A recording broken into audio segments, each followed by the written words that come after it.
जनता बेचारी तो भोली भाली है, कोड़े भी खा लेती है और प्याज भी खा लेती है। हम इन पर भरोसा कर लेते हैं और बाद में रिजल्ट जीरो होता है। आईक्यू मनुष्य की बुद्धिमत्ता नापने का एक मापदंड है। 70 से 130 वयस्कों में अच्छा आईक्यू माना जाता है। अभी एक लिस्ट जारी हुई है जिसमें जापान सबसे ऊपर है, तो पाकिस्तान 120वें नंबर पर और भारत 143वें नंबर पर। यानी पाकिस्तान के लोग भारत की जनता से ज़्यादा इंटेलिजेंट हैं। अच्छे और बुरे एक इंसान की नहीं है, बात एक पार्टी की है। मुझे यहाँ बुलाया गया था, कौन बोलेगा? जब मैं आया था तो काफ़ी सारे लोग बैठे हुए थे और मुझे देखकर सारे भाग गए। बोलना नहीं चाहते।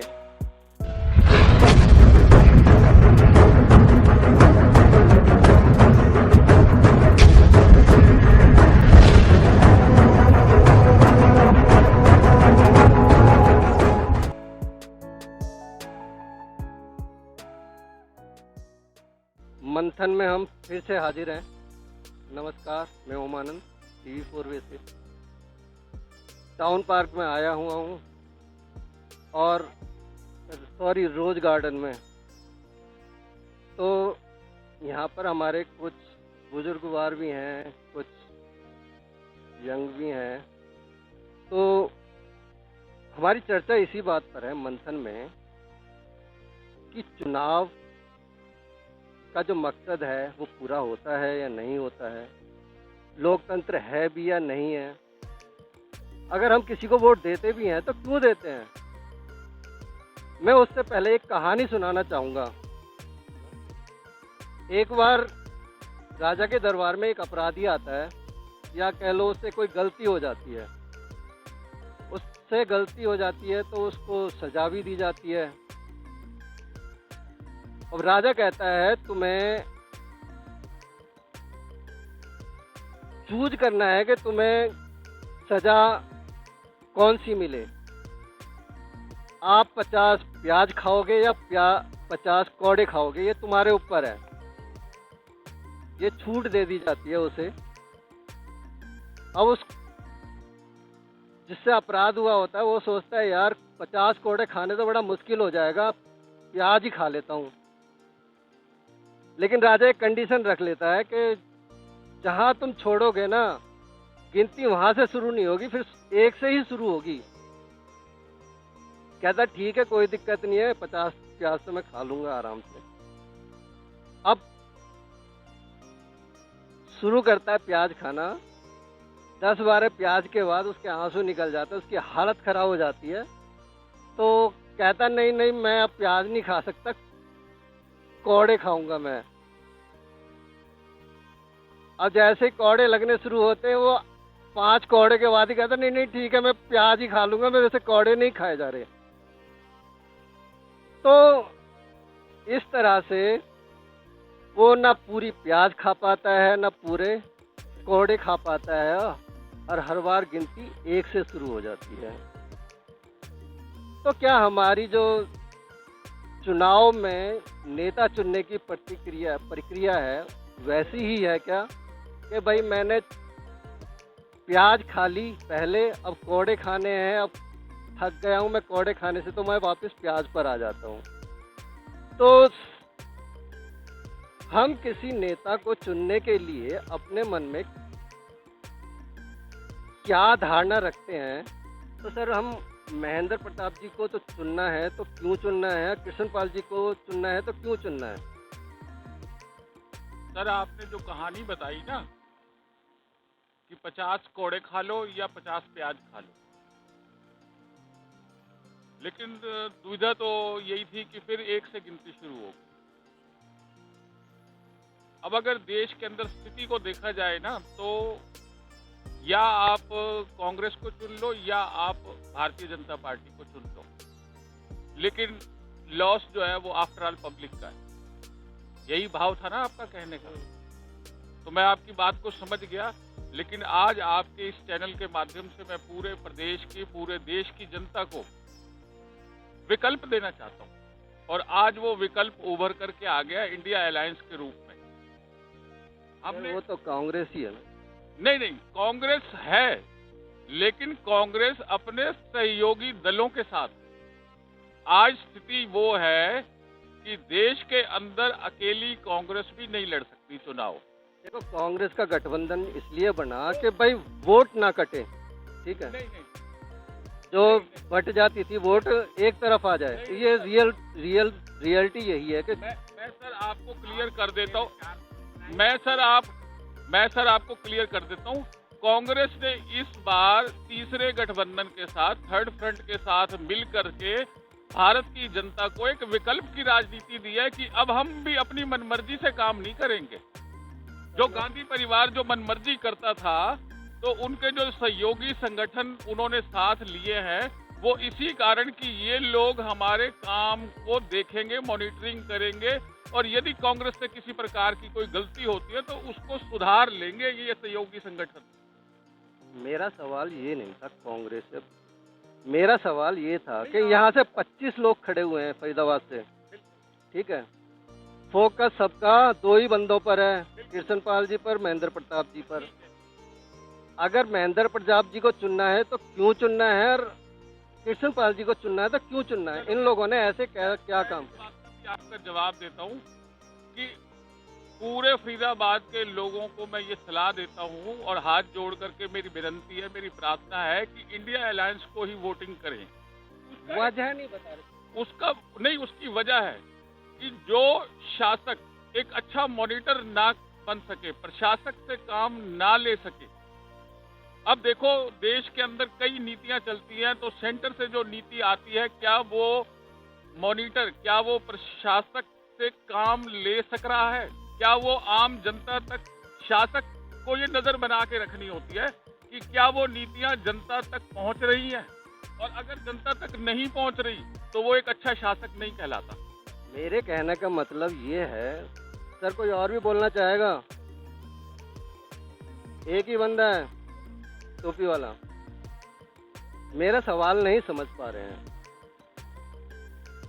मैं ये कहना चाहता हूँ कि 25 लोग खड़े हैं, सब लोग अपनी अपनी दावेदारी पेश कर रहे हैं। 60 करीब 40% लोग ये मान के चलते हैं कि इनमें से कोई सही नहीं है जो वोट देने नहीं जाते, ठीक है। उसमें से मान लो कि 30% महेंद्र जी को आ गए, 30% या 25 या 30 का रेशो लगा लो, ठीक है। बाकी सब औरों को बट गए 25 लोग, वो भी कुछ ना कुछ तो लेंगे ही, ठीक है। तो लोकतंत्र तो यहाँ खत्म हो गया कि मिनिमम वोट पाने वाला बंदा भी बहुमत में आ गया, ठीक है ना। अब मैं ये पूछना चाहता था कि दोनों अपनी दावेदारी पेश कर रहे हैं। 10 साल से हम कृष्णपाल जी को भी देख रहे हैं, महेंद्र प्रताप जी को आप 5 बार देख चुके हैं एज ए MLA। तो उन्होंने ऐसा काम क्या किया था जो उन्हें दोबारा चुनकर, क्योंकि अपने क्षेत्र से हमें अच्छा व्यक्ति चुनकर भेजना काम है, क्या वो हमारी आवाज़ आगे तक ले जाएंगे? कृष्णपाल जी लेकर गए या नहीं लेकर गए, इस पर भी आज तक हमने 10 साल। अभी आपने कहा था कि प्याज और कोड़े का प्रश्न आपने किया। जनता बेचारी तो भोली भाली है, कोड़े भी खा लेती है और प्याज भी खा लेती है। हम इन पर भरोसा कर लेते हैं और बाद में रिजल्ट 0 होता है। अब सवाल इस बात का है कि इस बार फरीदाबाद से आपको किसने जिताना है? तो आखिरकार ठीक है, महेंद्र प्रताप जी कोई बुरे आदमी नहीं है, बहुत अच्छे विचार है, लेकिन कम से कम मोदी जी के चेहरे को देखकर हमें चाहिए कि भारतीय जनता पार्टी को जिताना, कम से कम, और कुछ नहीं। तो हमारे हिंदू इसमें सुरक्षित तो हैं। हम पाकिस्तान से भागकर इसी वजह से आए। अब हमें डर लग रहा है कि हम अपने बच्चों को कहाँ सेव करेंगे। हम जगह ढूंढ रहे हैं। तो हम तो यही चाहेंगे कि आप मोदी जी को जिताओ, देश बचाओ, हिंदू धर्म की रक्षा करो। बस मेरा तो इतना कहना है, बाकी सबके अपने अपने विचार। सर, आपने हिंदू धर्म का नाम लिया, पहले मैं आप ही से सवाल करूँ, एक सेकंड। हिंदू धर्म का बोला आपने, 800 साल हम मुसलमानों के गुलाम रहे, तब भी हिंदू ज़्यादा ही रहे, कम नहीं हुए। और 1800 साल कम नहीं होते, अगर वो चाहते तो सारे हिंदुओं को मुस्लिम बना सकते थे, लेकिन नहीं बनाया। नहीं बना सके। गुरु गोबिंद नहीं बना सिंह सके। जी ने, बंदा बहादुर जी ने, इन्होंने अपनी शहादतें दी। गुरु गोबिंद सिंह के, फतेह सिंह, जोरावर सिंह, शेर सिंह, इन्होंने अपनी जान की कुर्बानी दी। सर वो हिंदू मुस्लिम में सिख की लड़ाई नहीं थी, वो आज़ादी की लड़ाई थी भाई। वो सर राजाओं की लड़ाई थी, वो धर्म की लड़ाई नहीं थी। औरंगजेब को जब बुलाया गया दिल्ली में शीशगंज गुरुद्वारे पर, उन्होंने अपनी शहादत दी सिर्फ हिंदू धर्म को बचाने की। आपके घर पे कोई कब्जा कर लेगा तो आप तो लड़ोगे ना। अब चाहे हिंदू हो, चाहे मुस्लिम हो, चाहे सिख हो, फिर अंग्रेज आ गए, अंग्रेज उनसे ज्यादा ताकतवर थे तो अंग्रेज आ गए। हमारे उस वक्त क्या चीज नहीं थी, लेकिन हम मूर्ख लोग अंग्रेजों की और दूसरों की बातों में आकर अपना कल्चर भूल चुके हैं। आज अगर हिंदुस्तान में कम से कम हमें ये तो गारंटी है कि हमारी घरवाली हमारी है। बाहर जाओ, सुबह एक घरवाली है, शाम को दूसरी घरवाली है। सर वहाँ कोई दशरथ कलेक्टर जी की नहीं 3 बीवियां थीं। अब आप बोलना चाहेंगे कुछ? मैं अभी भी यहीं, मेरे सवाल का जवाब नहीं मिला कि हम अगर कृष्णपाल जी को चुनना चाहते हैं तो क्यों चुनना चाहते हैं, और महेंद्र प्रताप जी को चुनना चाहते हैं तो क्यों चुनना चाहते हैं? आप इसी सवाल का जवाब देना चाहती हूँ। जैसे भारतीय जनता पार्टी, चाहे कृष्णपाल और कांग्रेस से वो, मैं उसी मुद्दे पे आ रही हूँ। मेरे सवाल को पूरी तरह से सुन लो। देखो बीजेपी एक पार्टी है, हमारे यहाँ से कृष्णपाल जी खड़े हैं, बीजेपी के वो सदस्य हो सकते हैं, लेकिन नरेंद्र मोदी जी हमारे यहाँ के लिए कुछ नहीं करने आने, ठीक है। वो सभी एमपी एमएलए को सब बराबर का पैसा देते हैं, ठीक है। अब कौन व्यक्ति उस पैसे का यूज करके हमारे लिए काम करेगा, ये तो एमपी ही करेगा ना। तो हम कृष्णपाल जी को 10 साल से देख रहे हैं, महेंद्र प्रताप जी को 25 साल एज ए एमएलए देखा है। तो दोनों में से हम अगर किसी को चुनते हैं तो क्यों चुनते हैं? सिर्फ एक व्यक्ति, मैं भी बहुत अच्छा आदमी हूँ, ऐसा नहीं है मैं बुरा आदमी हूँ, तो मुझे तो नहीं चुन रहे। सतपाल, एक महात्मा जी खड़े हुए हैं हमारे फरीदाबाद से, राजेंद्र जी महाराज, वो भी अच्छे आदमी हैं, उनको क्यों नहीं चुन रहे? और 25 में से कुछ ना कुछ तो अच्छे लोग होंगे जो है ना, ठीक है। आप पार्टी को चुनना चाहते हैं। बात अच्छे और बुरे के इंसान की नहीं है, बात एक पार्टी की है। अच्छे और बुरे के इंसान की नहीं है, बात एक पार्टी की है। अच्छे और बुरे के इंसान की नहीं है, बात एक पार्टी की है। अगर एक कैंडिडेट कहीं और से खड़ा होता है, आप पीछे सपोर्ट करने वाला पीछे इंसान मोदी जी या कोई और कांग्रेस की तरफ से लेते हैं, वो ही भ्रष्ट हो, तो अगला बंदा कैसे काम करेगा?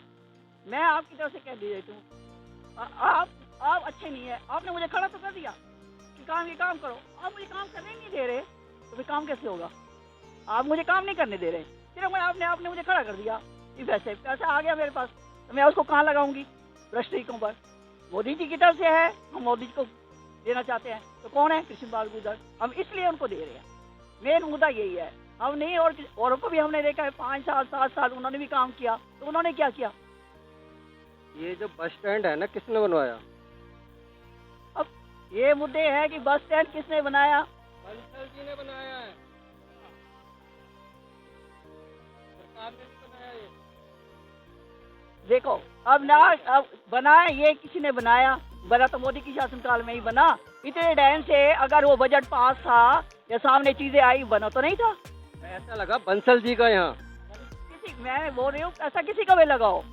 इस टाइम मोदी शासनकाल के बच्चे क्या कहेंगे? तो आप क्या कहना चाह रहे हैं कि वो कैंडिडेट गलत है? कृष्णपाल जी से नहीं, मैं कैंडिडेट को गलत नहीं कह रहा, मैं पूछ रहा हूँ कि आप किसी को चुनते हो, मैं पार्टी की बात नहीं कर रहा, ये मैं व्यक्तिगत कर, आपको पार्टी एक है, व्यक्ति का जो वोटर का काम है ना, एक एमपी या एमएलए को चुनना, अपने क्षेत्र का सबसे अच्छा व्यक्ति। आप पार्टी चुनना चाहती हैं या व्यक्ति नहीं चुनना चाह रही? मैं कैंडिडेट की बात कर रही हूँ। अगर कैंडिडेट अगर पीछे से तो कोई मेरे को सपोर्ट करेगा, अगर वो बंदा ही भ्रष्ट होगा तो मैं आगे से काम कैसे करूंगी? आप मुझे पैसा दे रहे हो और काम गलत तरीके अब से जा रहा है। एक आदमी मोदी जी ईमानदार है, बाकी सब भ्रष्ट है, तब काम हो जाएगा? नहीं, बिल्कुल नहीं होगा। पर हम सब जब सारे साथ खड़े होंगे और हमने उनको वोट दिया होगा तो हम उनकी कंप्लेन तो कर सकते हैं। बात तो आगे बढ़ा आप इस पार्क की दुर्दशा के लिए कितनी बार खड़ी हुई हैं? ये देखो, ये सिर्फ कांग्रेस या मोदी जी या कांग्रेस का बंदा तो आके ठीक करेगा नहीं। ये हम साधारण का भी काम है। हम कूड़ा खाएंगे और वहीं वहीं फेंक जाएंगे, तो मोदी जी तो आके ठीक करेंगे नहीं, या ना कृष्ण कुमार जी गुजर आके करेगा, या ना कोई और आके करेगा। तो हम जनता को भी तो चाहिए ना साथ साथ मिल के चलना। अगर हम अपने आप को, अपने देश को ठीक करना चाहते हैं तो मिल के काम करना पड़ेगा। सिस्टम तो सरकार ही बनाएगी। वह सिस्टम तो सरकार ने बना चुका है कि उन्होंने पार्क बनाया, हमने उसको खराब कर दिया। किसने बनाया? सरकार ने बनवा दिया, उसने बजट दिया, पैसा लगा, तो खराब किसने किया? मोदी जी तो आके करा नहीं, या मोदी जी के बंदों ने नहीं करा, ना कांग्रेस के बंदों ने करा, ये तो हम आम पब्लिक ने करा। तो फिर ये मैसेज तो पब्लिक के पास जाएगा ना, ये मैसेज पब्लिक का है। पब्लिक को तो मैं हमेशा से ही कहता हूँ, सब पब्लिक ही जिम्मेदार है। मैं तो पब्लिक को ही हमेशा दोषी ठहराता हूँ। मुझे यहाँ बुलाया गया था, कौन बोलेगा? जब मैं आया था तो काफी सारे लोग बैठे हुए थे और मुझे देखकर सारे भाग गए। बोलना नहीं चाहते सर। जब आपने क्वेश्चन किया इनको कि ये जो बनाया है ये किसने बनाया है, किसने बनाया है, आप बताइए। ये कंसल की है। अच्छा, ये नीति के ऊपर से आई है सरकार की तरफ से, तो ये बनाया ना गवर्नमेंट ने नीति बनाई है। गवर्नमेंट ने उनको जगह दी, यानी कि PPP पब्लिक प्राइवेट प्रोजेक्ट, इसको ये बोलते हैं। तो ये है बम्बे का एक ठेकेदार, उसने बनाया है, ठीक है। वो जो भी है मालिक अभी नहीं है, वो ये लीज पे है, पता नहीं कितने साल, हमें पूरा नहीं पता। ये लीज पे है, रहेगी गवर्नमेंट की। हर महीने गवर्नमेंट को ये कुछ लीज की मनी देंगे, ये इस हिसाब से चल रहा है। नहीं, मैं ये पूछना चाह रहा था, इस बार हवा थोड़ा सा महेंद्र प्रताप जी की बन रही है, तो लोग महेंद्र प्रताप जी को क्यों चुनना चाहते हैं? महेंद्र प्रताप जी को मैं व्यक्तिगत जानता हूँ, उनके फादर से भी मेरे अच्छे रिलेशन थे। महेंद्र प्रताप जी की हम किसी किस्म की बुराई नहीं करना चाहते, और ना हम ये कहते हैं कि उसको वोट मत दो, हम ये बात कभी नहीं कहेंगे। परंतु हम ये जरूर कहेंगे, यदि आपको हिंदुत्व बचाना है तो इस वक्त मोदी जी को वोट देना हर हिंदू का धर्म है। सर, जब हमारे देश में सारे हिंदू थे, कोई मुस्लिम नहीं था, कोई सिख नहीं था, कोई वो नहीं था, ईसाई नहीं था, फिर भी हम अपने आप को नहीं बचा पाए, क्योंकि हिंदू में एकता नाम की कोई चीज़ नहीं है। धर्म पे बटे हुए हैं, वहाँ भी आर्य धर्म और उसमें बटे हुए हैं। दूसरा, जातियों में इतने बटे हुए हैं। भाई कृष्णपाल जी गुजर हैं तो उनके अगेंस्ट एक गुजर खड़ा करना जरूरी हो गया। ये जाति के आधार पे आप कैंडिडेट चुनते हो, तो यहाँ एकता आ कहाँ से सकती है? सर, आपने जो ये मेन सवाल किया ना कि लोग अगर महेंद्र प्रताप जी को चुनना चाहते हैं तो क्यों, और यही को चुनना चाहते हैं तो क्यों, हालांकि दोनों एक ही कम्युनिटी से बिलोंग करते हैं। आपका ये क्वेश्चन है ना, तो उसका रीजन मैं आपको, लेकिन फिर भी आप, हाँ, लेकिन फिर भी पॉलिटिक्स का एक अंग है कि चलो एक ही कम्युनिटी से दो कंटेस्टेंट जो है आ चुके हैं अलग अलग पार्टी से, तो इसलिए मैं फिर बता देता हूँ कि आदरणीय चौधरी महेंद्र प्रताप जी जो है ना, वो उनका जो पॉलिटिकल कैरियर है वो एक तो कृष्णपाल गुर्जर जी से बहुत ही ज़्यादा पॉलिटिकल कैरियर, उनको अपने काम की समझ है। 5 बार वो हरियाणा के अंदर विधायक पद पर रह चुके हैं, और मेरे ख्याल से 1-2 बार तो उनको कैबिनेट मिनिस्ट्री भी मिली है। 5 बार रह चुके हैं। मेरा सवाल यही है कि आप लोग सब बुजुर्ग हैं, आप लोगों ने वो टाइम देखा होगा, मैंने नहीं देखा, तो उन 25 सालों में उन्होंने ऐसा क्या काम किया था जिसकी वजह से उन्हें दोबारा चुना जाए?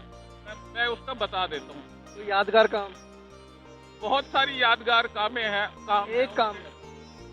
एक काम तो ये है कि देखो, जो हमारी कम्युनिटी है पंजाबी कम्युनिटी, तो ये यहाँ पर इस शहर में आई थी, तो उन्होंने पंजाबी कम्युनिटी को, यहाँ की लोकल कम्युनिटी ने, जो कि गुर्जर बहुल्य क्षेत्र है ये, तो इन्होंने गले लगाया। सर, जब यहाँ रिफ्यूजीज आए थे, पंजाबी रिफ्यूजीज आए थे, तो शायद महेंद्र प्रताप जी बहुत छोटी उम्र के रहे होंगे।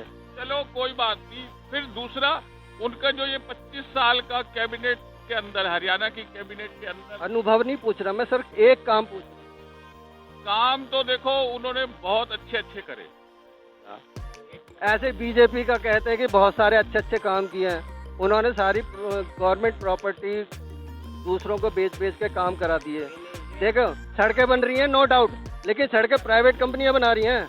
नहीं, सड़कें तो ये जो बनी थी ये फिर हम जो टैक्स दे रहे हैं वो जा कहाँ रहा है, जो हिंदुस्तान पे इतना कर्जा हो गया। ये जो सड़कें बनी थी ना, बात कर रहे हैं ये आप पार्टीबाजी की बात कर रहे हैं। यहाँ तो आप कह रहे हैं मैं दोनों तरफ की बात कर रहा हूँ। मैं एक बिल्कुल ये जो है आप पार्टी की बात कर रहे हैं। आप एक पार्टी की बात मत करो कि उसने क्या किया उसने क्या किया। पब्लिक अंधी नहीं है, पब्लिक सब देख रही है, लेकिन क्या करें, मजबूर है। इधर कुआं है, इधर खाई है, बीच में रास्ता है नहीं। पब्लिक जाए तो कहाँ जाए। इतनी देर की बहस के बावजूद भी मुझे मेरे सवाल का जवाब नहीं मिला, है ना। आप वो क्या था? अगर मैं कृष्णपाल जी को चुनना चाहता हूँ, कोई भी इनमें से है, तो उसमें ऐसी क्या अच्छाई है जो मैं उनको चुनूं। अब महेंद्र प्रताप जी को मैं चुनना चाहता हूँ तो मैं क्यों चुनना चाहता हूँ, उसमें क्या चीज़ है। अच्छे हैं सिर्फ इसलिए चुनना चाह रहा हूँ, या उन्होंने ऐसे कुछ काम किए थे जिसकी वजह से मैं चुनना चाह रहा हूँ, वो वजह क्या है। कि फरीदाबाद के नसीब बहुत ज़बरदस्त है। जब भी हिंदुस्तान के अंदर इलेक्शन हुए कि उस वक्त यह था कि पैसा कम खर्च होता था इलेक्शन में। जब हमारे कंवर एंड गुलाटी यहाँ खड़े हुए थे तो सबको पता है, पुराने आदमियों को, ये जितने बैठे वो साइकिल पे घूम घूम के एक छोटा सा माइक उसके पास होता था और उसने इलेक्शन लड़ा है। उसका बहुत कम पैसा लगा, लोगों ने उल्टा दिया है। आज इस इलेक्शन के अंदर 10, 15, 20 करोड़ रुपए मामूली बातें खाते हैं। फिर कौन सा ऐसा वो आया आज तक। हम तो मजबूर हैं, वोट तो देना देना है, चाहे कोई भी खड़ा हो जाए। नोटा दबा दो कि जी कोई पसंद नहीं है। हाँ, एक बटन और होता है ना कि मुझे कोई पसंद नहीं है। नहीं, अपने वोट का प्रयोग जरूर करेंगे, फिर जाएंगे। एक ही बात है, वोट दे देंगे जाएं। अगर नोटे जबान है तो वो फायदा ही नहीं उसका। कहने का भाव ये है कि ऊपर से पैसा आता है, ऊपर से।